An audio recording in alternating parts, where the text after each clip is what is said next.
நேற்றும் இன்னும் மாறாத தேவனே நன்றியோடு துதிக்கிறோம், சோதரிக்கிறோம், சோதரிக்கிறோம். ஹல்லேலூயா, சோத்திரம், சோத்திரம், சோத்திரம், சோத்திரம். நேசிக்கிற நல்ல பிதாவே, இந்த ஆசீர்வதிக்கப்பட்ட அற்புதமான கால வேலைக்காக ஜெபிக்கிறோம். கர்த்தருடைய கரம் இரவெல்லாம் எங்களோடு கூட இருந்து சிறப்பாய் பாதுகாத்து பராமரித்து நீங்கள் அறிய வேண்டிய ஒருவர் என்கிற இந்த காலை ஜெபத்திலே ஒவ்வொரு நாளும் எங்களை கொண்டு வந்து மகிழ்ப்படுகிறதற்காக நன்றி. வந்திருக்கிறது பிள்ளைகளை ஆசீர்வதியும் வர வேண்டிய உற்சாகப்படுத்திக் கொண்டு வரும்.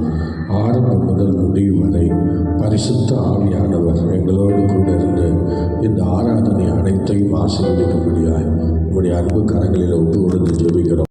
ஆசீர்வதியும் கர்த்தர் பொறுப்பெடுத்துக் கொள்ளும். மீட்பர் இயேசு மூலம் தாழ்மொழி கேட்கிறோம் ஜெபங்களும் நல்ல பிதாவே. ஆமேன், ஆமேன், ஆமேன். சோத்திரம், சோத்திரம், ஸ்தோத்திரம். நாம் ஒரு பாடலை பாடி தேவனுடைய நாமத்தை மகிமைப்படுத்துவோம். அழகானவர், அருமையானவர், இனிமையானவர். அழகானவர், அருமையானவர், இனிமையானவர். மகிமையானவர், மீட்பரானவர். மகிமையானவர், மீட்பரானவர்.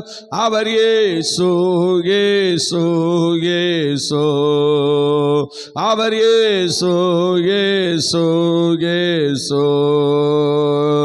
அழகானவர், அருமையானவர், இனிமையானவர். அழகானவர், அருமையானவர், இனிமையானவர். மகிமையானவர், மீட்பரானவர். மகிமையானவர், மீட்பரானவர். அவர் இயேசு, இயேசு, இயேசு. அவர் இயேசு, இயேசு, இயேசு. சேனைகளின் கர்த்தரை மகிமையின் ராஜா என்று நம்மோடு இருக்கோ இம்மானுவேலர். சேனைகளின் கர்த்தர் மகிமையின் ராஜா என்று நம்மோடு இருக்கோ இம்மானுவேலர். இம்மட்டோ இனிமேலோ எந்த நேச. இம்மட்டோ இனிமேலோ எந்த நேச. என்னுடையவர், என் ஆத்ம நேசரே. என்னுடையவர், என் ஆத்ம நேசரே. அழகானவர், அருமையானவர், இனிமையானவர். அழகானவர், அருமையானவர், இனிமையானவர். இனிமையானவர், மீட்பரானவர். மகிமையானவர், மீட்பரானவர். அவர் இயேசு, இயேசு, இயேசு. அவர் இயேசு, இயேசு, இயேசு. கண்மலையும் கோட்டையும் ஆயுமானவர்.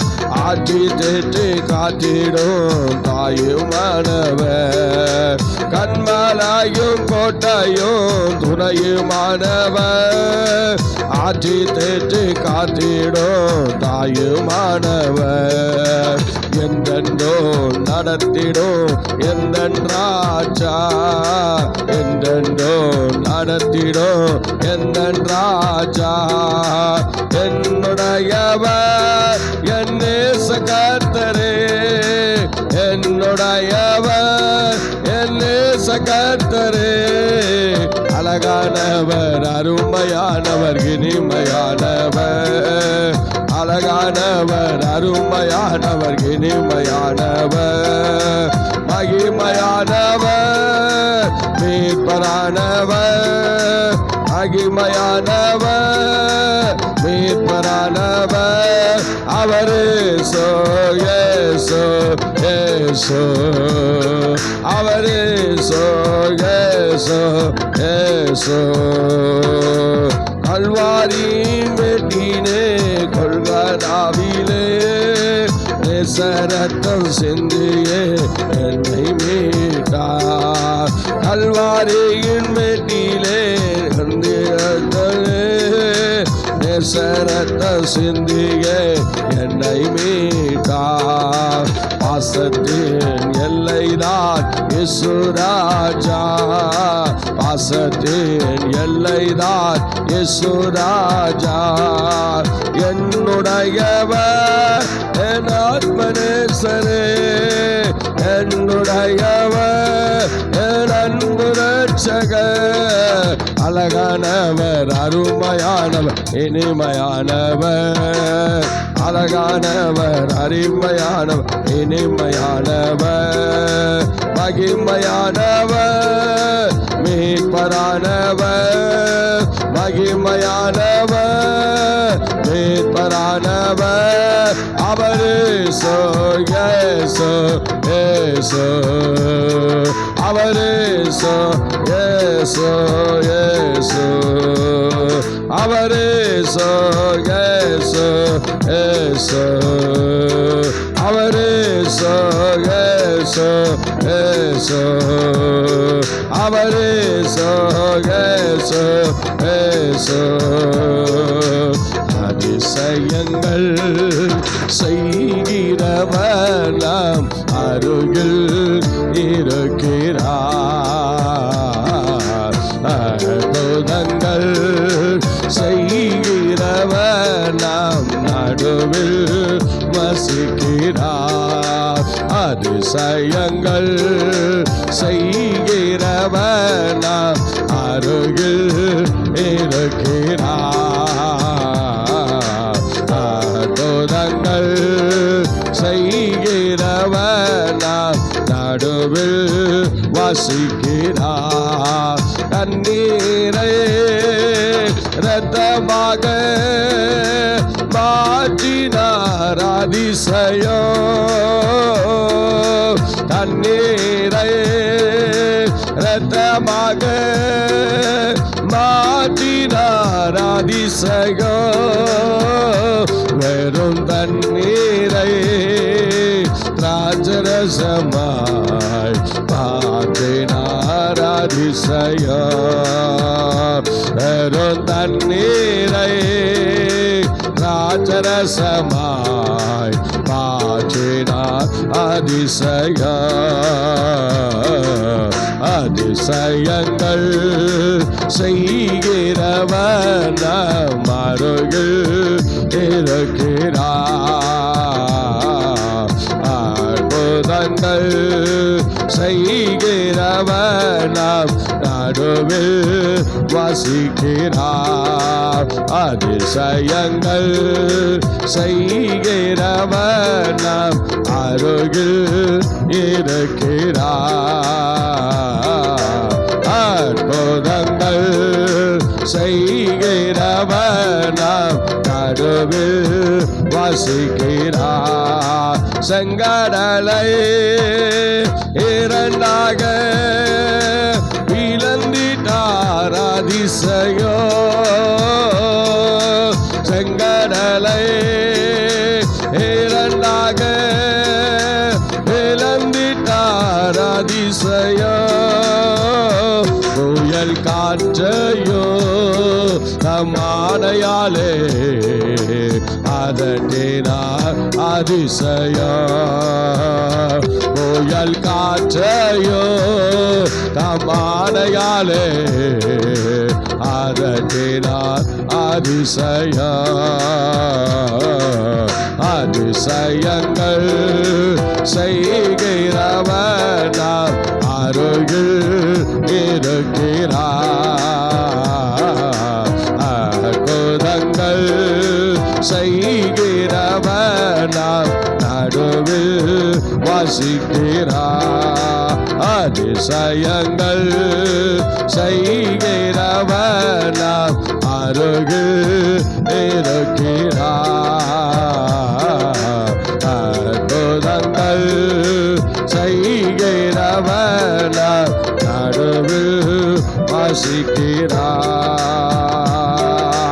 குருடருக்கும் செவிடருக்கும் சுகந்தந்தார் அதிசயம். எல்லாம் சொல்லுமா? குருடருக்கும் செவிடருக்கும் சுகந்தந்தார் அதிசயம். ஒரு சொல்லாலே மரித்தோரை அதிசயம் ஒரு சொல்லாலே மரித்தோரை எழுப்பினார் அதிசயம் அதிசயங்கள் செய்கிறவர் நாம் நடுவில் வசிக்கிறார் அதிசயங்கள் செய்கிறவர் நாம் நடுவில் வசிக்கிறார் அதிசயங்கள் செய்கிறவர் நாம் அருகில் இருக்கிறார் அற்புதங்கள் செய்கிறவர் நாம் நடுவில் வசிக்கிறார் குருடருக்கோ செவிடருக்கோ சுகந்தந்தார் அதிசயம் குருடருக்கோ செவிடருக்கோ சுகந்தந்தார் அதிசயம் ஒரு சொல்லாலே மரித்தோரை எழுப்பினார் அதிசயம் ஒரு சொல்லாலே மரித்தோரை எழுப்பினார் அதிசயம் அதிசயங்கள் செய்கிறவர் நாம் அருகில் இருக்கிறார் அற்புதங்கள் செய்கிறவர் நாம் நடுவில் இருக்கிறார் அதிசயங்கள் செய்கிறவர் நாம் நடுவில் இருக்கிறார் அற்புதங்கள் செய்கிறவர் நாம் நடுவில் வசிக்கிறார் நம்ம நடுவில் வசிக்கிறார் அதிசயங்கள் செய்கிறவர் நாம் அருகில் இருக்கிறார்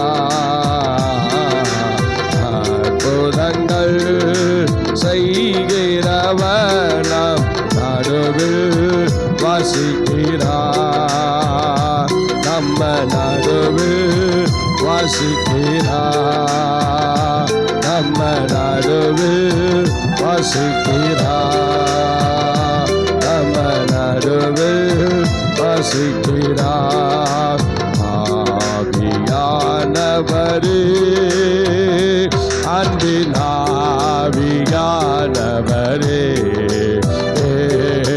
வாரும் இறங்கி வாரும் எங்கள் மாற்றுகிலே வாரும் இறங்கி வாரும் எங்கள் மாற்றுகிலே உலையான சேற்றி நின்று நோக்கி எடுத்தவரே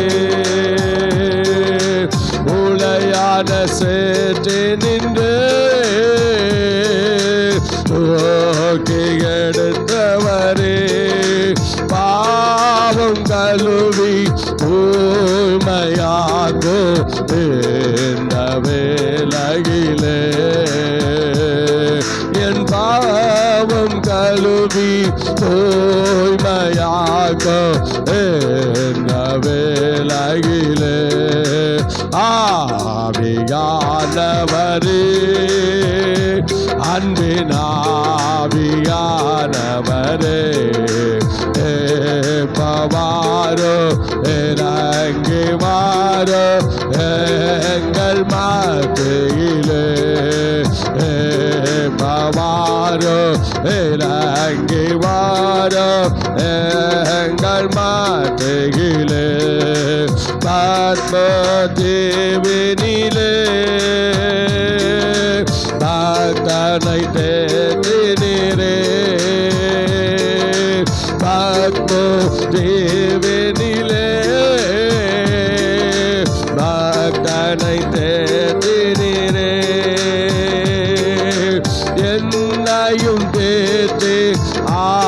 ஏற்றவாரோ இந்த வேளையிலே என்னையும் மாற்றி ஏற்றவாரோ இந்த வேளையிலே ஆவியானவரே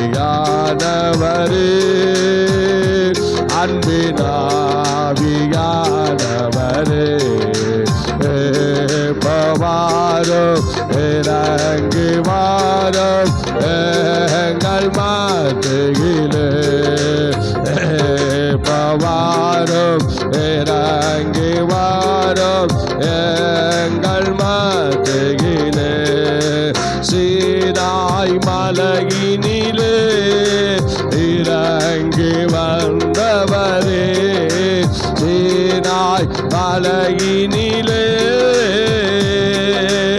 இறங்கி வந்தவரே ஆத்ம தாகம் தீர்க்கவாரோ இந்த வேளையிலே ஆத்ம தாகம் தீர்க்கவாரோ இந்த வேளையிலே ஆவியானவரே அன்பினாவியானவரே பவாரோ இறங்கி வாரோ எங்கள் மத்தியிலே பவாரோ இறங்கி வாரோ எங்கள் மத்தியிலே நேசரின் மார்பினிலே சார்ந்திடவே நேசரின் மார்பினிலே சேர்ந்திடவே ஏக்கமோட்டே விரும்பி வந்து அந்த பாதத்திலே ஏக்கமோட்டே விரும்பி வந்து தன் பாதத்திலே ஆவியானவரே அன்பினாவியானவரே பவாரோ இறங்கி வாரோ எங்கள் மத்தியிலே பவாரோ இறங்கி வாரோ எங்கள் மத்தியிலே ஆவியின் மரங்களினால் என்னையோ நிரப்பிடுமே அப்பா ஆவியின் மரங்களினால் என்னையோ நிரப்பிடுமே எழுந்து ஜொலிக்க என்னை ஓற்றோ இந்த வேளையிலே எழுந்து ஜொலிக்க என்னை ஓற்றோ இந்த வேளையிலே எழுந்து ஜொலிக்க என்னை ஓற்றோ இந்த வேளையிலே எழுந்து ஜொலிக்க என்னை ஓற்றோ இந்த வேளையிலே ஏக்கமோற்றே விரும்பி வந்தே பாதத்திலே ஏக்கமோற்றே விரும்பி வந்தே தன் பாதத்திலே ஆவியானவரே அன்பினாவியானவரே பவாரோ இறங்கி வாரோ எங்கள் மத்தியிலே பவாரோ இறங்கி வாரோ எங்கள் மத்தியிலே பவாரோ இறங்கி வாரோ எங்கள் மத்தியிலே பவாரோ இறங்கி வாரோ எங்கள் மத்தியிலே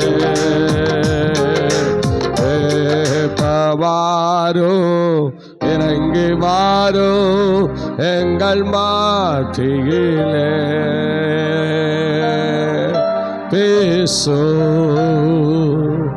பேசும் ஜபம் செய்யும் போது ஆண்டவா பிரியமானதை இப்போ காட்டும் செய்ய ஆண்டவா பிரியமானதை இப்போ காட்டும் செய்ய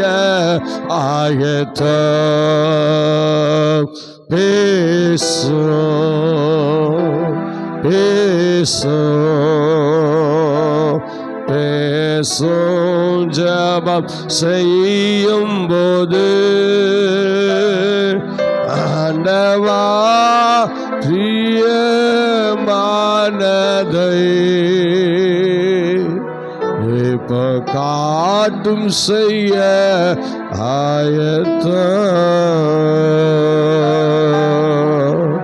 ஆண்டவா பிரியமானதை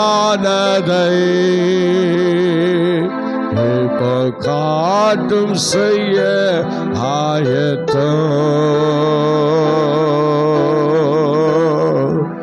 என்னப்பா செய்யணும் சொல்லுங்க செய்யற என்னப்பா செய்யணும்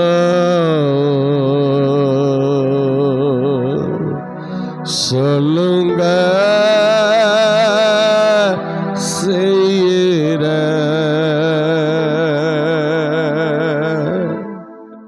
ஆமாண்டவரே எங்களோடு பேசுவீராக. அப்போஸ்தலனாகிய பவுல் சவுலாய் இருக்கும்போது கேட்ட வார்த்தை அவரை ஒரு பவுலாக மறுரூபப்படுத்தியது. நான் என்ன செய்ய சித்தமாயிருக்கிறேன், நான் என்ன செய்ய சித்தமாயிருக்கிறேன். பேசின தெய்வம் எங்களோடும் பேசுவீராக. இயேசுவின் நாமத்தில் வேண்டிக் கொள்கிறோம் பிதாவே. ஆமென் ஆமென். அல்லேலூயா. ஆண்டுடைய நாமம் மகிமைப்படுவதாக. நாம் இந்த நாளிலே ஸ்தோத்திரம், இப்பொழுது இஸ்ரவேல் பயணங்களை நம்ம தியானித்து கொண்டிருக்கிறோம். எந்த நாளிலும் ஸ்தோத்திரம். இப்போ 19ஆம் அதிகாரத்திலே சொல்லப்பட்டது போல ரவிதீபிலிருந்து பிரயாணம் புறப்பட்டு சீனாய்க்கு வந்திருக்கிறார்கள். சீனாயிலே ஸ்தோத்திரம் ரொம்ப நாள் இருக்கிறாங்க. ஸ்தோத்திரம், அதில் நிறையா விஷயங்கள் இருக்கிறது. ஸ்தோத்திரம், சீனாயிலே ஆண்டவர் சில காரியங்களை மோசையை கொண்டு செய்கிறார். 17ஆம் அதிகாரத்திலிருந்து 12ஆம் அதிகாரத்திலிருந்து 19ஆம் அதிகாரம் வரைக்கும் அவர்கள் சீனாய் மலையை கடந்து சீனாய்க்கு வருகிறார்கள். அப்போ சீனாய்க்கு வந்த பிறகு 20ஆம் அதிகாரத்திலே மலைக்கு போகிறார்கள். இப்படி பார்த்திங்கன்னா அவர்கள் ஸ்தோத்திரம் சில அதிகாரங்கள் முடியும் வரை அவர் அங்கே தான் சீனாய் மலையில் தான் அடிவாரத்தில் தான் இங்கே தான் தங்குறாங்க. அதில் தான் ஸ்தோத்திரம் பலவிதமான யாத்திராமத்தின் புஸ்தகம் முழுமை பெறுகிறது. எண்ணாமம் புஸ்தகம் எழுத ஆரம்பிக்கிறாங்க. லேவியராமம் அங்கே தான் எழுதியிருக்கிறாங்க. பாடி ஆண்டவரை மகிமைப்படுத்தியிருக்கிற ஒரு ஸ்தோத்திரம் மோசே. அல்லேலூயா. சார் இப்போ ஸ்தோத்திரம் இவங்க சீனாய் மலையில் வந்தபோது 19ஆம் அதிகாரத்திலே ஸ்தோத்திரம் அங்கே என்ன செய்கிறார் என்றால் ஸ்தோத்திரம் அதற்கு முன்னதாக மோசையோடு கூட ஒரு உடன்படிக்கை பண்ணுகிறார். ஸ்தோத்திரம் மோசையோடு கூட ஒரு உடன்படிக்கை பண்ணுகிறார். என்ன உடன்படிக்கை? நீங்கள் அந்த வசனங்களை படிக்கலாம். ஸ்தோத்திரம், யாத்ராமத்தின் புஸ்தகம் 19ஆம் அதிகாரம் 16, 17, 18, 19 4 வசனங்களை படியுங்கள். இப்பொழுது ஜனங்கள் தேவனுக்கு எதிர்கொண்டு போக மோசே அவர்களை பாளையத்திலிருந்து புறப்பட பண்ணினான். அவர்கள் மலையின் அடிவாரத்தில் நின்றார்கள். கர்த்தர் சீனாய் மலையின் மேல் அக்கினியில் இறங்கினபடியால் அது முழுவதும் புகைக்காடாய் இருந்தது. அந்த புகை சூளையின் புகையைப் போல எழும்பிற்று. மலை முழுவதும் மிகவும் அதிர்ந்தது. எக்கால சத்தம் வர வர மிகவும் பலமாய் தொனித்தது. மோசே பேசினான். தேவன் அவனுக்கு வாக்கினால் மறுமொழி கொடுத்தார். கர்த்தர் சீனாய் மலையிலுள்ள கொடுமுடியில் இறங்கின போது கர்த்தர் மோசேயை மலையின் கொடுமுடியிலே வரவழைத்தார். மோசே ஏறி போனான். ஸ்தோத்திரம். அல்லேலூயா, அல்லேலூயா, ஸ்தோத்திரம். அங்கே ஒரு சில காரியங்களை அங்கே மோசேக்கும் தேவனுடைய ஜனங்களுக்கும் ஆண்டவருக்கும் உள்ள சில காரியங்களை அவர் அங்கே தெளிவுபடுத்தி பேசுகிறார். ஸ்தோத்திரம். என்ன செய்கிறார்? மோசே எப்படியாவது அந்த கற்பனைகளை கை கொள்ளணும், ஜனங்கள் கற்பனைகளை கை கொள்ளணும்னு சொல்லி ஆண்டவர் விரும்பி தான் என்ன செய்கிறார், அவங்கள சீனாய் மலையிலே மோசையை கூப்பிடுகிறார். மோசையும் வரார். ஸ்தோத்திரம். அப்போ ஆண்டவர் அங்கே அக்கினியில் இறங்குனதுனால அவர் என்ன செய்கிறார் பாருங்க, மிகவும் பூமி அதிர்ந்தது. எக்கால சத்தம் வர வர மிகவும் என்ன செய்தது, பலமாய் தொனித்தது. மோசே பேசின தேவன் அவனுக்கு வாக்கினால் மறுமொழி கொடுத்தார். கர்த்தர் சீனாய் மலையில் உள்ள கொடுமுடியில் இறங்கின போது கர்த்தர் மோசேயை மலையில் கொடுமுடியிலே வரவழைத்தார். அல்லேலூயா. அந்த இடத்துல தான் மோசேயை வச்சு ஒரு உடன்படிக்கை பண்ணுறார். ஸ்தோத்திரம், ஸ்தோத்திரம். அந்த சில பலிகளை அங்கே செலுத்தி அதுக்கப்புறம் தான் சில விஷயங்கள் எல்லாம் அந்த இடத்துல நடக்குது. எப்படியோ நடந்து அந்த இடத்துல ஒரு வித்தியாசமான ஒரு உடன்படிக்கையை பண்ணி இஸ்ரவேலரோடு உடன்படிக்கை பண்ண, நீங்கள் என் கற்பனைகளை கை கொள்ளணும். ஸ்தோத்திரம். வேதாமத்தில் சொல்லப்பட்ட ஒரு 613 கற்பனைகள் இருக்கிறது. அந்த கற்பனையை கை கொள்ள தான் இப்போ என்ன செய்கிறார், மோசே ஆண்டவரால் அழைக்கப்படுகிறார். நீ மேலே வா, நான் உனக்கு கற்பனையை தருகிறேன்னு சொல்லி அங்கே ஆண்டவர் பேசுகிறார். ஸ்தோத்திரம். மறு உத்தரவுலாம் கொடுக்குறார். கொடுத்து அவர் என்ன செய்கிறார், சீனாய் மலையிலே அவர் மேலே ஏறி போகிறார். ஸ்தோத்திரம். அல்லேலூயா. ஆண்டவர் இறங்கின போது அங்கே அவ்வளவு மகிமை அந்த இடத்துல காணப்பட்டது. அவ்வளவு தேவப்பிரசன்னம் இறங்கி காணப்பட்டது. அதில் எப்போதும் அந்த பலிகளை செலுத்தும் போது அது ஒரு வித்தியாசமாக இருக்கும் அங்கே. ஸ்தோத்திரம். அந்த ஆண்டவர் இறங்கி அந்த பலிகளெல்லாம் பட்சிக்கிற ஒரு ஆசீர்வாதம்லாம் அந்த இடத்துல இருக்கிறது. அப்படிப்பட்ட நேரத்தில் அந்த பலிகளை ஆண்டவர் அங்கீகரித்து அவர்களுக்கு அந்த உடன்படிக்கையை வெளிப்படுத்துகிறார். இப்படி அவர்களுக்கு இந்த மோசையை கொண்டு அந்த உடன்படிக்கையை வெளிப்படுத்த தான் அவர் மோசையை அழைக்கிறார். இப்போ சீனாய்க்கு போகிறார்.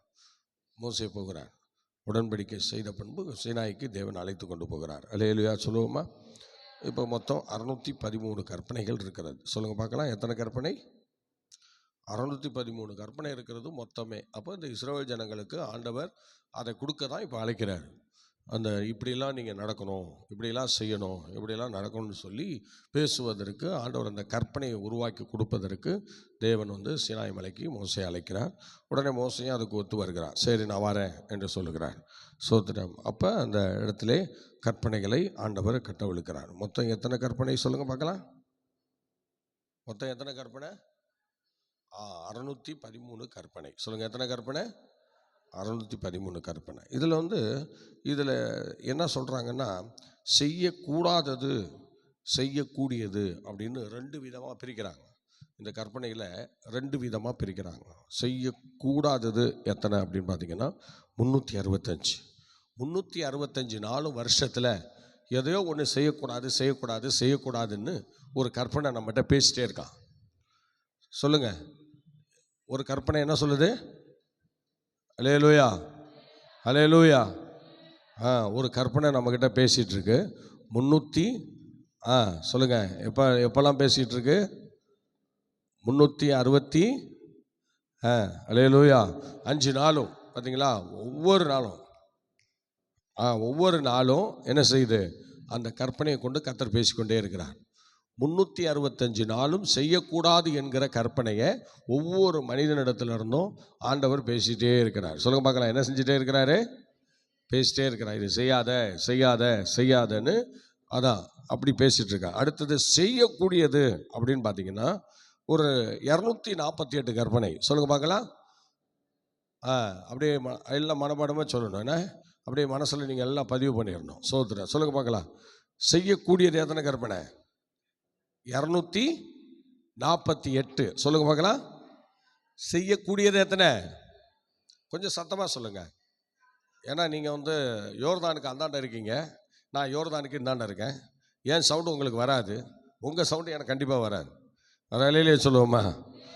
ஏன்னா நான் வச்சுருக்கிற மைக் சவுண்டே உங்களுக்கு அதிகமாக வரல. அதனால் நீங்கள் இன்னும் கொஞ்சம் தள்ளி அந்த லாஸ்ட்டில் போய் உட்காந்திங்கன்னா இன்னும் நல்லாயிருக்கும் சவுண்டு. அல்லேலூயா. அப்புறம் தமிழ் 100 மைக்கு 100 ஸ்பீக்கரையும் ஒரு போடுவார். சரி, இப்போ பார்த்தீங்களா? இப்போ சொல்லுங்கள், எத்தனை செய்யக்கூடியது? எத்தனை செய்யக்கூடியது? எத்தனை? செய்யக்கூடாதது 365 நாள் இந்த வருஷத்தில் நமக்கு இருக்கா இல்லையா? அதுதான் 365 நாளும் ஏதோ ஒன்று செய்யக்கூடாதுன்னு தேவன் நம்மோடு பேசிட்டே இருக்கிறார்.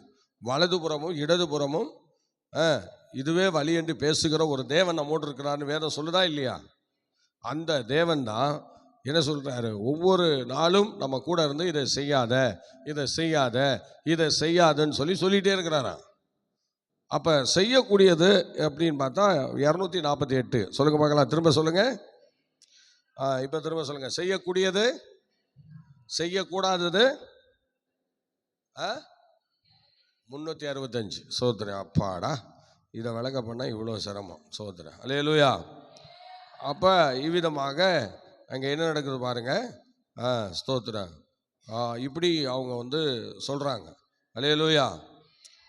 அப்போ பாருங்கள், இதுலேயும் சில காரியங்களாம் ஆண்டவர் சொல்கிறார். என்னன்னா 206 சரீரத்தில் எழும்பும்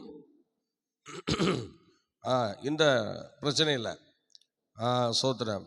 சரீரத்தில் எழும்பும் பிரச்சனை எத்தனை அப்படின்னா 206 சரீரத்தில் எழும்பும் பிரச்சனை. அப்புறம் 42 தசைகளில் ஒரு கட்டளை. ஸ்தோத்திரம்.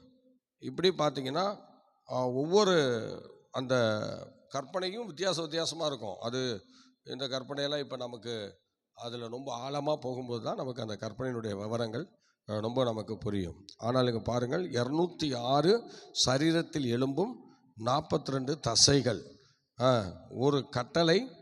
ஸ்தோத்திரம். என்ன செய்கிறார்? ஒரு கட்டளை தான் 3 முறை வருஷம் தோறும் வர வேண்டும்.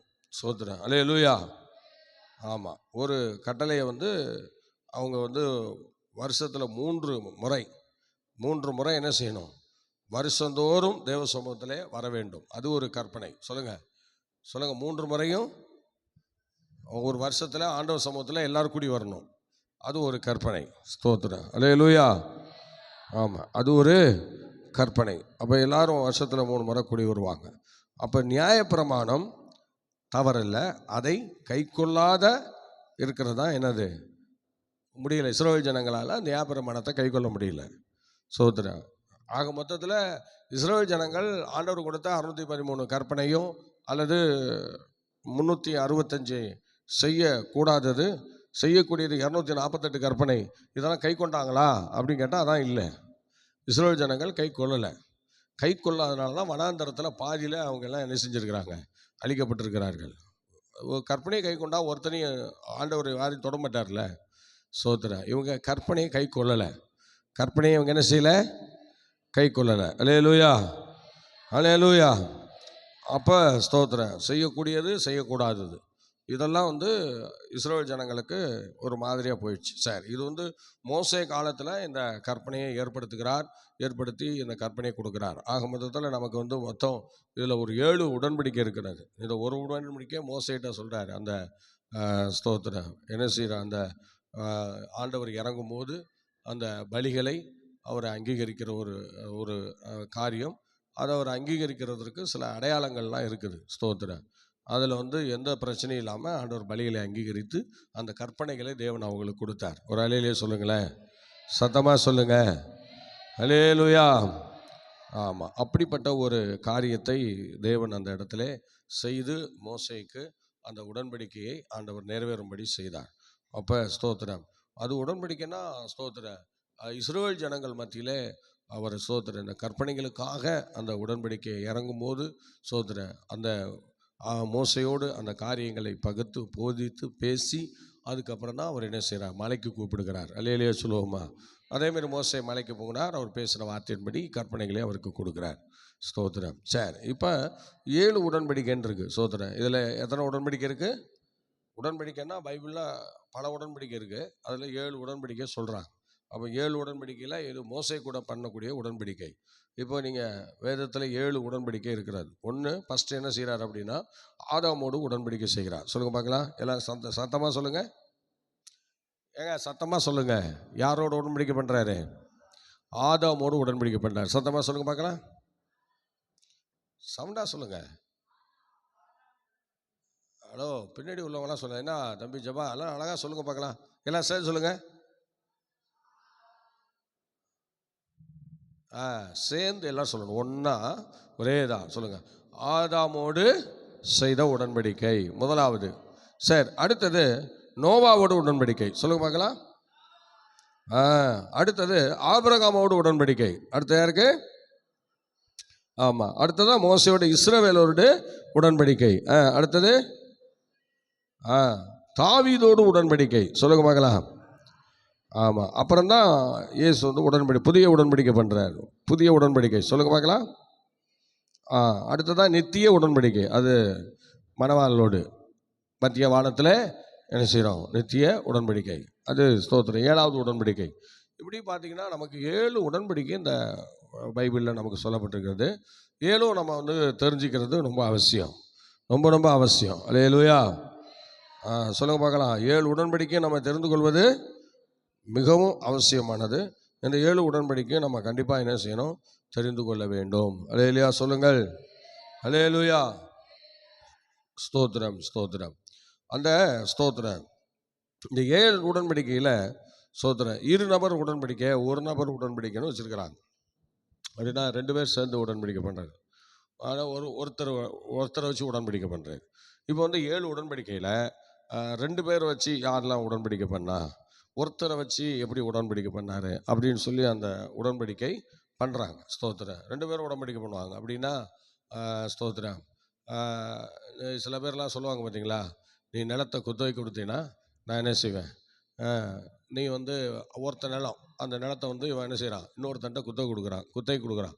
கொடுக்கும்போது அவன் சொல்கிறான், நீ நிலத்தை வந்து எனக்கு குத்தகை கொடுத்தீங்கன்னா நான் பயிர் பண்ணி உனக்கு பாதியை உன் கையில் நான் கொடுத்துருவேன் அப்படின்றான். பார்த்தீங்களா? அப்போ பாதியை நான் உன் கையில் கொடுத்துருவேன், பாதியை நான் எடுத்துக்குவேன் அப்படின்றான். அப்போ சொல்லுங்கள், நிலம் யாருடையது? இன்னொருத்தனுடையது. பயிர் பண்ணுறது யார்? இன்னொருத்தன். அது என்ன பண்ணுறான்? பாதியை நிலத்துக்குரியவனுக்கு பாதி கொடுக்குறான். அப்போ இன்னொருத்தன் வந்து என்ன பண்ணுறான்? பாதி நிலத்தை அவன் பயிர் பண்ணதில் பாதி அவன்கிட்ட கொடுத்துட்டு ஓனர்கிட்ட இடத்துக்காரனுக்கு கொடுத்துட்டு பாதியை இவன் எடுத்துக்கிறான். இப்போ 2 பேரும் உடன்படிக்கை பண்ணுறாங்க. இதுக்கு பேர் என்ன உடன்படிக்கை? 2 நபர் உடன்படிக்கை. சொல்ல பார்க்கலாம். இதுக்கு பேர் என்ன? ஆமாம், 2 பேர் சேர்ந்து செய்கிறது உடன்படிக்கை. அப்போ 2 பேர் சேர்ந்து உடன்படிக்கை பண்ணுறாங்க. பார்த்தீங்களா எவ்வளோ மகிமையாக இருக்குது பாருங்கள். 2 பேர் சேர்ந்து உடன்படிக்கை பண்ணுறாங்க. அது மாதிரி 2 பேர் உடன்படிக்கை இருக்குது, ஒருவர் உடன்படிக்கை இருக்குது. இப்போ வந்து 2 நபர் உடன்படிக்கை ஸ்தோத்திரம் என்று சொல்கிறார். இப்போ வந்து ஃபஸ்ட்டு யாரோட உடன்படிக்கை பண்ணுறாரு? ஆதாமோடு. சொல்லுங்க பார்க்கலாம். ஆதாமோடு சொல்கிறாரு. என்ன சொல்கிறார்? உடன்படிக்கை ஆதாமோடு பண்ணுறாரு. ஸ்தோத்திரம். அப்போ உடன்படிக்கை செய்யும்போது அந்த உடன்படிக்கையில் ஆதாம்கிட்ட சொல்கிறாரு, நீ என்ன பண்ணணும், நான் உன்னை தோட்டத்தில் வைக்கிறேன். ஸ்தோத்திரம் சொல்லுங்கள். தோட்டத்தில் வைக்கிறேன், நீ என்ன செய்யணும்? தோட்டத்தை சொல்லுங்கள், தோட்டத்தை பண்படுத்தும் பாதுகாக்கவும் நீ செய்யணும். நான் உன்னை தோட்டத்தில் வைக்கிறேன் சொல்கிறேன். நீங்கள் இப்போ பாருங்களேன், படிங்க பார்க்கலாம். ஓசியா 6:7 படிங்க. ஓசியாவின் புஸ்தகம் 6:7 படிங்க பார்க்கலாம். ஓசியாவின் புஸ்தகம் 6:7.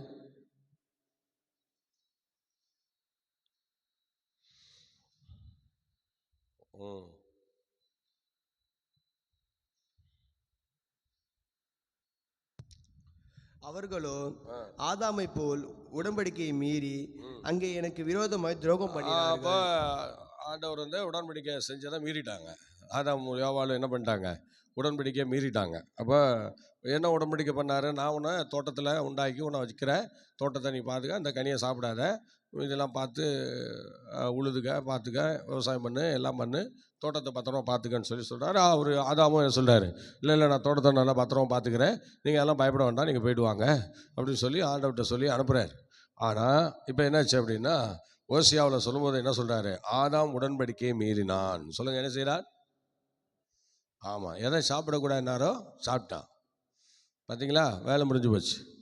சோதரன். அப்போ நம்ம வாழ்க்கையிலும் கூட சில உடன்படிக்கையெல்லாம் மீறுறோம். பார்த்தீங்களா, ஜாசா எடுக்கும்போது சொல்லுவோம், திருமணம் ஆகும்போது சொல்லுவோம், இப்படி இருப்பேன் அப்படி இருப்பேன் அப்படி இருப்பேன்னு சொல்லி, ஒரு வேலையில் சேரும்போது சொல்லுவோம், அப்படி இருப்பேன் இப்படி இருப்பேன்னு சொல்லி, ஒரு அரசியல் அமைப்பில் சேரும்போது சொல்லுவோம், நான் இப்படி அரசியலில் உண்மையாக இருப்பேன்னு. ஆனால் ஒருத்தரும் எதுலேயும் உண்மையாக இருக்கிறது இல்லை. இதுதான் உடன்படிக்கை மீறுறது. அப்போ உடன்படிக்கை மீறும்போது அதில் என்ன கிடைக்குமோ அதான் கிடைக்கும். உடன்படிக்கையிலே நடக்கும்போது அந்த உடன்படிக்கை நமக்கு ஆசீர்வாதத்தை கொண்டு வரும். ஆனால் மீறும்போது இப்போ ஆதாம் மீறிட்டார். ஆதாம் மீறினதுனால நிர்வாணி ஆகிட்டான். பார்த்தீங்களா? அப்போ ஒவ்வொரு மனுஷனும் உடன்படிக்கை, ஆண்டவரோடு உள்ள உடன்படிக்கை மீறும்போது சில காரியங்கள் அவங்களுக்குள்ள நடக்குது. அது அவங்களுக்கு தெரியல, ஆனால் நடக்கும். அது நடக்கும், அவங்களுக்குள்ள நடக்கும். சில பிரச்சனைகள் உருவாகும், அது அவங்களுக்கு தெரியாது. ஆவிக்குரிய கண்ணோட்டத்தில் பார்த்தா தான் தெரியும். ஸ்தோத்திரம். இப்போ ஆதாமுக்கு பாருங்க, அந்த இடத்துல பழத்தை பறித்து சாப்பிட்டு நிர்வாணி ஆனார்கள் இருக்கு. ஆனால் ஓசியா அதை சொல்லும்போது தெளிவாக சொல்கிறாரு, ஆதாம் உடன்படிக்கையே, தேவனுடைய உடன்படிக்கையை மீறினான் என்று சொல்கிறார். பார்த்தீங்களா? சோத்திரம். இப்படி ஆதாம் உடன்படிக்கையை மீறிட்டான். சோத்திரம். அல்லேலூயா. ஆமாம், ஆதியாகமம் 3ஆம் அதிகாரம் 3-4 வசனம் படிங்க பார்க்கலாம். 3-4 வசனம் படிங்க. ஆனாலும் தோட்டத்தின் நடுவில் இருக்கிற விருட்சத்தின் கனியை குறித்து தேவன் நீங்கள் சாகாதபடிக்கு அதை புசிக்கவும் அதை தொடவும் வேண்டாம் என்று சொன்னார். பார்த்தீங்களா? அது எப்படிப்பட்ட இடம் தெரியுமா? ஏதேன் தோட்டம் பிரியமான ஸ்தலம். சொல்லுங்க பார்க்கலாம், எப்படிப்பட்ட இடம்? சொல்லுங்க, பிரியமான ஸ்தலம் என்று அர்த்தம். சோதரி, ஏதேன் என்றால் பிரியமான ஸ்தலம் என்று சொல்லப்பட்டிருக்கிறது. தேவனுடைய சந்தோஷம் நிறைஞ்ச ஒரு இடம், தேவன் எப்போதும் உலாவுற ஒரு இடம். அந்த இடத்தையாக அவனுக்கு கொடுத்தார். அவன் அதில் உடன்படிக்கை மீறிட்டான். ஸ்தோத்திரம். இப்படி தான் அதை செய்யாதரான்னு சொல்லி செஞ்சு போட்டான். ஸ்தோத்திரம். 9-12 படிங்க. ஆதியாகமம் 9-12. எனக்கு உங்களுக்கும் உங்களிடத்தில் இருக்கும் சகல ஜீவ ஜந்துகளுக்கும் நித்திய தலைமுறைகளுக்கென்று நான் செய்கிற உடன்படிக்கையின் அடையாளமாக நான் இந்த வில்லை மேகத்தில் வைத்தேன். இது நோவாவோடு ஆண்டவர் உடன்படிக்கை பண்றாரு. சொல்லுங்க, யாரோ கூட? நோவா கூட. ஸ்தோத்திரம். இது தனி உடன்படிக்கை, இருநபர் உடன்படிக்கை ஆதாமோடு பண்ணது. ஆனால் இப்போ இது நோவாட்ட பண்ணுறது தனி நபர் உடன்படிக்கை. சொல்லுங்க பார்க்கலாம். சொல்லுங்க, தனி நபர் உடன்படிக்கை. தனி நபர்னா தனியாக நோவாவை நிறுத்தி அவர் சொல்கிறது என்னன்னா, நான் இனி அழிக்க மாட்டேன் அப்படின்னு சொல்கிறார். ஆனால் நோவா நான் எது செய்கிறேன் அப்படிலாம் சொல்லலை, அவர் கேட்டுக்கிட்டு தான் இருக்கிறார். அதனால் தனி நபர் உடன்படிக்கை. நோவா நோவாட்ட சொல்கிறாரு, இனிமே அந்த கப்பலில் இறங்கி, பேழையிலேருந்து இறங்கி, இப்போ ஆண்டவர் நோவாவை பார்த்து சொல்கிறாரு, நான் உனக்கு இன்றைக்கி ஒரு உடன்படிக்கை பண்ணுறேன். வானத்தில் ஒரு வில்லை வைக்கிறார். ஸோ தண்ணீர்னால் இந்த உலகத்தை அழிக்க மாட்டேன்னு சொல்லி ஒரு வில்லை வைக்கிறாரு. அதனால் வானவில் இன்றைக்கும் நம்ம பார்க்குறோம். இன்றைக்கும் அந்த வானவில் வானத்தில் அப்பப்போ அந்த நல்ல மழை காலங்களில் அந்த வானவில் வானத்தில் தோன்றும். அதை நம்ம பார்த்துருக்கோம். இது நோவாவோடு கர்த்தர் செய்த உடன்படிக்கை. சொல்லுங்க பார்க்கலாம், யார் கூட? நோவாவோடு கர்த்தர் செய்த ஒரு நல்ல உடன்படிக்கை. சரி, இப்போ அடுத்து பாருங்க, 3வது ஆபிரகாமோடு உடன்படிக்கை. சொல்லுங்க பார்க்கலாம், ஆபிரகாமோடு என்ன உடன்படிக்கை பண்ணாரு? 15ஆம் அதிகாரம் 1 படிங்க. 15:1. அதிகாரம் 15:1. இந்த காரியங்கள் நடந்த பின்பு கர்த்தருடைய வார்த்தை ஆபிரகாமுக்கு தரிசனத்திலே உண்டாகி, அவர், ஆபிரகாமே, நீ பயப்படாதே, நான் உனக்கு கேடகமும் உனக்கு மகா பெரிய பலனுமாய் இருக்கிறேன் என்றார். அதற்கு ஆபிரகாம், கர்த்தராகிய ஆண்டவரே, அடியனுக்கு என்ன தருவீர்? நான் பிள்ளை இல்லாமல் இருக்கிறேனே. தமஸ்கு ஊரானாகிய இந்த எலியேசர் என் வீட்டு விசாரணைக்காரனாய் இருக்கிறானே என்றான். பின்னும் ஆபிரகாம், தேவரீர் எனக்கு புத்திர சந்தானம் அருளவில்லை, இதோ என் வீட்டில் பிறந்த பிள்ளை எனக்கு சுதந்திரவாளியாய் இருக்கிறான் என்றார். அப்பொழுது கர்த்தருடைய வார்த்தை அவனுக்கு உண்டாகி, இவன் உனக்கு சுதந்திரவாளி அல்ல, உன் பிறப்பாய் இருப்பவனே உனக்கு சுதந்திரவாளியாய் இருப்பான் என்று சொல்லி, அவர் அவனை வெளியே அழைத்து, நீ வானத்தை அண்ணாந்து பார், நட்சத்திரங்களை என்ன உன்னால கூடுமா என்னால். அவைகளை எண்ணு என்று சொல்லி பின்பு அவனை நோக்கி உன் சந்ததி இவ்வனமாய் இருக்கும் என்றார். தேவன் வந்து ஆபிரகாமோடு உடன்படிக்கை வரிசையாக பண்ணார். 21ஆம் வசனம் வரைக்கும் அந்த உடன்படிக்கையை தான் வெளிப்படுத்துகிறார். சொல்லுங்கள், 21ஆம் வசனம் வரைக்கும் நீங்கள் படிச்சீங்கன்னா அந்த ஆபிரகாமோடு செய்கிற அந்த உடன்படிக்கை. அல்லேலூயா சொல்லுங்களேன். அல்லேலூயா. சோத்ரம். இதில் நீங்கள் 16:2 படிங்க. 16:2 ஆதியாகமம் 16:2. சாராய் ஆபிரகாமை நோக்கி நான் பிள்ளை பெறாதபடிக்கு கர்த்தர் என் கற்பத்தை அடைத்திருக்கிறார், என் அடிமை பெண்ணோடே சேரும், ஒருவேளை அவளால் என் வீடு கட்டப்படும் என்றாள். ஆமா, இதான் அவசரப்பட்டு அவ எடுத்த முடிவு. சோதரா. ஆனா என்ன சொல்றாரு பாருங்க, கலாத்தியர் 3:8 படிங்க. கலாத்தியர் 3:8.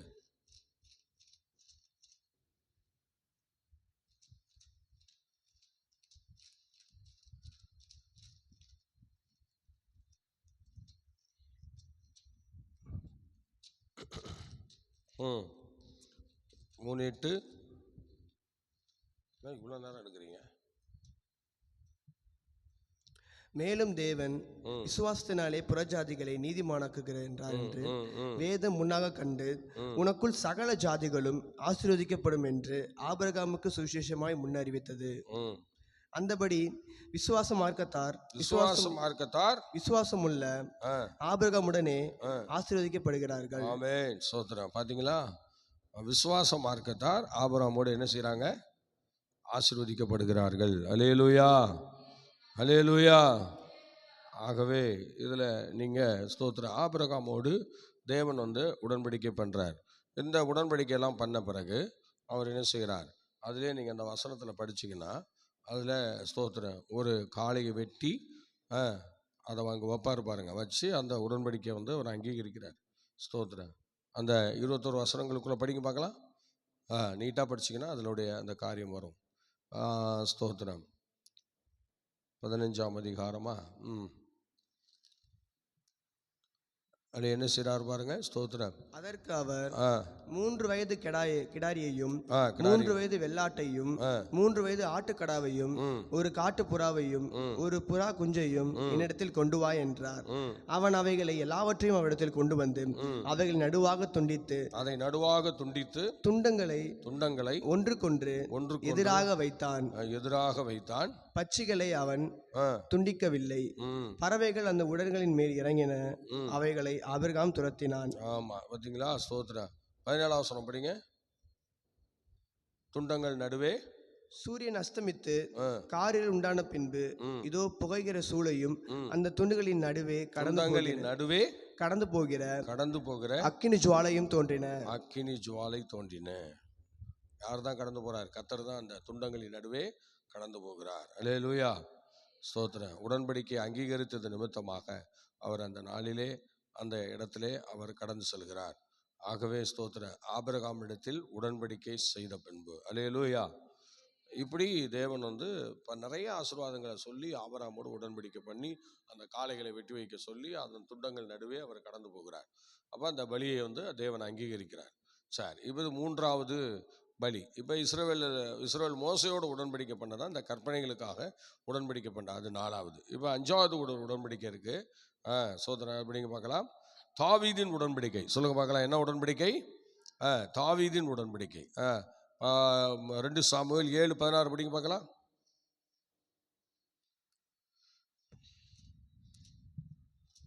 ஸ்தோத்திரம். நான் அவனுக்கு பிதாவாய் இருப்பேன். பாருங்க, அவருக்கு எப்படி தாவீதுக்கு வந்து ஆண்டவர் எப்படி உடன்படிக்கை பண்றாருன்னா, நான் உனக்கு பிதாவாய் இருப்பேன், அவன் எனக்கு குமாரனாய் இருப்பான். அவன் அக்கிரமம் செய்தால் நான் அவனை மனுஷருடைய விளாற்றினாலும் மனுபுத்தருடைய அடிகளினாலும் தண்டிப்பேன். பாத்தீங்களா எப்படி செய்யறாரு பாருங்க, எப்படி உடன்படிக்கை பண்றாரு பாருங்க. மனுஷனுக்கு என்ன தண்டனை கொடுப்பானோ அதே உனக்கு தருவேன்னு சொல்லிட்டார். எவ்வளவு காரியம் பாருங்க, எப்படி இருக்கு. அடுத்தது, உனக்கு முன்பாக நான் தள்ளிவிட்ட சவுலிடத்திலிருந்து என் கிருபையை விலக்கின போது அவனை விட்டு விலக்க மாட்டேன். உன் வீடும் உன் ராஜ்யமும் என்றென்றைக்கும் உனக்கு முன்பாக ஸ்திரப்பட்டு இருக்கும். அதான், நான் தாவீதுக்கு ஒரு வீட்டை கட்டுவேன்னு சொல்லி ஆண்டவர் வந்து தாவீதோடு உடன்படிக்கை பண்ணார். இதை ஆண்டவர் செஞ்சிட்டார். தாவீதுக்கு அதை கரெக்டாக பண்ணார். தாவீதுக்கு ஒரு வீட்டை கட்டினார். இன்றைக்கி தாவீதின் சந்தையில் தான் இயேசு கிறிஸ்து வந்திருக்கிறாரு. பாருங்கள், இப்படி ஆண்டவர் சொன்ன அந்த வாக்குகள் தாவீது வாழ்க்கையில் அது அப்படியே நிறைவேறிச்சு. இப்பொழுது 6வது ஒரு உடன்படிக்கை, புது உடன்படிக்கை படிங்க பார்க்கலாம். லூக்கா சுவிசேஷம் 22:17 படிங்க. 17, 18, 19 படிங்க பார்க்கலாம். ஆண்டவரே சொல்கிறார் பாருங்க. இயேசு சொல்கிறார் 22:17.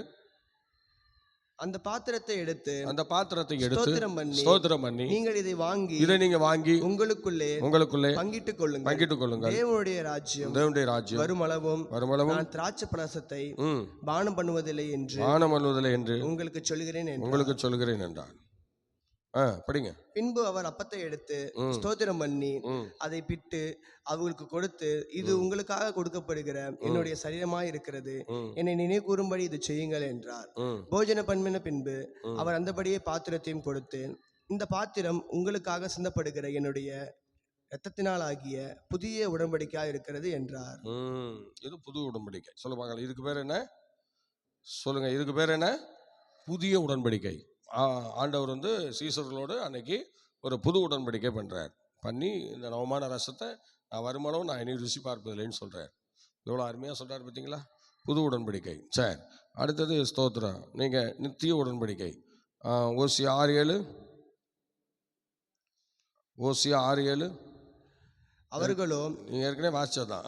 அவர்களோ ஆதாமை போல் உடன்படிக்கையை மீறி அங்கே எனக்கு விரோதமாக துரோகம் பண்ணினார்கள். ஆமாம், இது ஆதாமினுடைய சந்ததி. ஆனால் இப்போ தேவன் இறங்கி அந்த ஆதாம் செய்த அந்த பாவத்தை இப்போ என்ன செய்கிறார்?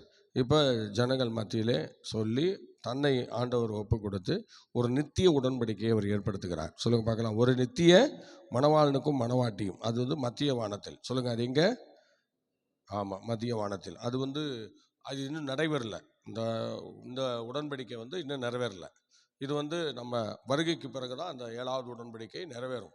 அப்போ தான் தேவன் நம்ம அழைச்சிட்டு போய் அங்கே உடன்படிக்கை பண்ணுவார். நீங்கள் என்னுடையவர்கள் என்று அந்த மத்திய வானத்தில் ஒரு விருந்து வைக்கப்பட்டிருக்கு பார்த்தீங்களா? அன்னைக்கு தான் நமக்கு அந்த காரியங்கள் வெளிப்படும். அந்த 7வது உடன்படிக்கை இன்னும் நிறைவேற போகிறது. அப்போ அந்த 7 உடன்படிக்கை நம்முடைய வேதாமத்திலே சொல்லப்பட்டிருக்கிறது. அதில் இப்போ சீனாய் மலையில் மோசையோடு செய்கிற உடன்படிக்கை. கற்பனைகளை கை கொள்ள வேண்டும் என்று சொல்லி அவரை கொண்டு போய் எங்கே வைக்கிறாங்க? மலைக்கு கொண்டு போகிறாங்க. மலைக்கு கொண்டு போய் கற்பனைகளை கொடுக்குறாங்க. சோத்திரம். அப்போ அந்த கற்பனைகள் நடுவிலே அவர் என்ன செய்கிறார்? எல்லாத்தையும் எடுத்துகிட்டு வராரு. அப்புறம் பாவம் செய்கிறாங்க, திரும்ப அழைச்சிட்டு போகிறாரு, திரும்ப கொடுக்குறாங்க. எப்படி அதில் 3000 பேர் இறந்து போகிறத நம்ம பார்க்குறோம். இப்படி 7 விதமான உடன்படிக்கைகளை நம்ம இந்த ஸ்தோத்திர நாளிலே தியானித்தோம். அதில் ஒரு உடன்படிக்கை மோசே கூட பண்ணார். அல்லேலூயா. ஆமாம், ஒரு உடன்படிக்கை மோசே கூட பண்ணார். ஸ்தோத்திரம். இப்போ ஸ்தோத்திரம். ஒவ்வொருத்தரும் சில இடங்களில் 2 நபர் உடன்படிக்கை. சொல்லுங்கள், சில இடங்களில் ஆமாம் 2 நபர் உடன்படிக்கை, சில இடங்களில் 1 நபர் உடன்படிக்கை. அல்லேலூயா. ஆமாம், ஸ்தோத்திரம். இப்போ இயேசு கிறிஸ்து புதிய உடன்படிக்கை பண்ணார். இந்த புதிய உடன்படிக்கை ஸ்தோத்திரம் 2 பேர் உடன்படிக்கை. ஸ்தோத்திரம். இது 2 உடன்படிக்கை, 2 நபர் உடன்படிக்கை. சீசர்களை வச்சு பண்ணுறாரு. நான் வருமளவும் இந்த நவமான ரசத்தை நான் என்ன செய்ய மாட்டேன், பானம் பண்ணுவதில்லை அப்படின்னு என்ன அர்த்தம்? நீங்கள் கண்டினியூ பண்ணுங்க, நான் வரும் வரைக்கும் எனக்கு கண்டினியூ பண்ணுறேன் ஆண்டவரே என்று சொல்கிறார்கள். இப்படி 2 நபர் உடன்படிக்கையாக இது போகிறது. ஸ்தோத்திரம். இப்போ மத்திய வானத்தில் ஒரு விருந்து நடக்க போகிறது. அது ஸ்தோத்திரம். மணவாளன் மணவாட்டி 2 பேருடைய 2 நபருடைய உடன்படிக்கை. அது மணவாளி மணவாட்டியும் கூப்பிட்டு எப்படி நம்ம ஒரு மேரேஜ் பண்ணுறோமோ அதே மாதிரி அங்கே மத்திய வானத்தில் ஒரு விருந்து ஏற்படுத்தி அங்கே ஆண்டவர் அழைச்சிட்டு போய் நம்ம அவரோடு கூட உடன்படிக்கை பண்ண போகிறார். அல்லேலூயா. நித்தியமாக நம்ம அவரோடு கூட தான் வாழ போகிறோம். இப்படி பார்த்தீங்கன்னா 1 நபர் உடன்படிக்கை, 2 நபர் உடன்படிக்கைன்னு சொல்லி இந்த உடன்படிக்கைகளை ஏற்படுத்தி இந்த நாட்களில் கர்த்தர் அருமையாக ஸ்தோத்திரம் இந்த சீனாய் மலையில் வந்த மோசே இன்னும் நிறைய விஷயங்கள் அவர் தலையிட்டிருக்கிறார். சீனாய் மலைக்கு வந்தபோது அவர் பல காரியங்களை அவர் செய்தார். அதில் ஒன்று உடன்படிக்கை, ஆண்டவர் செய்கிற உடன்படிக்கை அந்த மாதிரி பண்ணார். அதனால் இப்போ நான் இதை வச்சு நம்ம 7 உடன்படிக்கை இன்றைக்கி பார்த்துருக்குறோம். இது எப்படி நீங்கள் ஞாபகத்தில் வச்சுருக்கணும். சொல்லுங்கள். இப்போ மறுபடியும் நான் உங்கள்கிட்ட கேட்பேன், சொல்லுங்கள் பார்க்கலாம். ஃபஸ்ட்டு உடன்படிக்கை யார் உடன்படிக்கை? ஆதாம் உடன்படிக்கை. 2வது உடன்படிக்கை நோவா. ஓகே. 3வது உடன்படிக்கை ஆபிரகாம். 4வது உடன்படிக்கை இஸ்ரவேல் ஜனங்கள் மத்தியிலே. அடுத்தது 5வது உடன்படிக்கை தாவீது. 6வது உடன்படிக்கை புதிய உடன்படிக்கை, இயேசுவோடு உடன்படிக்கை. 7வது உடன்படிக்கை இன்னும் நடக்கவில்லை. இனிமேல் தான் அது நடக்க போகுது. ஆண்டுடைய வருகைக்கு அப்புறம் அது நடக்கும். இப்படி 7 விதமான உடன்படிக்கை இன்றைக்கி நம்ம சுருக்கமாக தியானித்தோம். இது வேலைக்கு சொன்னால் அதுக்கு இன்னும் நேரம் போயிடும். அதனால் லைட்டாக இந்த உடன்படிக்கை இதில் இருக்குது அப்படின்னு சொல்லி நம்ம தியானிச்சிருக்கிறோம். கதை நம்ம ஆசீர்வதிப்பார். ஜெபிக்கலாமா? சோத்திரம் சோத்திரம் சோத்திரம். ஹalleluya ஹalleluya ஹalleluya. கர்த்தர் நல்லவர், கர்த்தர் நல்லவர், கர்த்தர் நல்லவர், கர்த்தர் நல்லவர், இயேசு நல்லவர். ஹalleluya ஹalleluya ஹalleluya ஹalleluya. சோத்திரம் சோத்திரம் சோத்திரம் சோத்திரம் சோத்திரம் சோத்திரம். கர்த்தாவே கிருபை தார், கிருபை தார். சோத்திரம் சோத்திரம். நேசிக்கிற நல்ல பிதாவே, இந்த ஆசீர்வதிக்கப்பட்ட அற்புதமான இந்த கால்வரைக்காக ஜெபிக்கிறோம். இம்மட்டும் எங்களோடு கூட இருந்து வசனங்களை கொண்டு எங்களோட பேசுனதுக்காக நன்றி. எல்லா மகிமையும் கனத்தையும் நாங்கள் உங்களுக்கே தருகிறோம். பகல்லாம் உடைய சுத்தம் செய்ய எங்களுக்கு கிருபை தார். உடைய வருகை எந்த நேரத்தில் இருந்தாலும் எங்களை ஆயத்தப்படுத்தும். சோதரம். இந்தியாவிலே அந்த யுத்தங்கள் ஆண்டவரை ஓய்ந்து, ஆண்டவரே பாகிஸ்தான் இந்தியாவுக்கு நல்ல ஒரு சமாதானம் உண்டாகட்டும். பரிசுத்தாவியானவர் எப்போதுமே அவங்க 2 பேரும் ஆண்டவரே சமாதானமாக இருக்க, எல்லைகளில் பாதிப்புகள் பதட்டங்கள் வராமல் பாதுகாக்க ஜெபிக்கிறோம். உங்கள் அன்பு கரங்கள் ஒப்படைக்கிறோம். கர்த்தர் ஆசீர்வதியும், யுத்தங்களை தடுத்து நிறுத்தும். இயேசுவின் நாமத்தில் பிதாவே. ஆமேன் ஆமேன் ஆமேன். Okay, God bless you. கர்த்தர் உங்களை ஆசீர்வதிப்பார். மீண்டும் நாளை காலை 5 மணிக்கு சந்திப்போம். Praise God, praise God.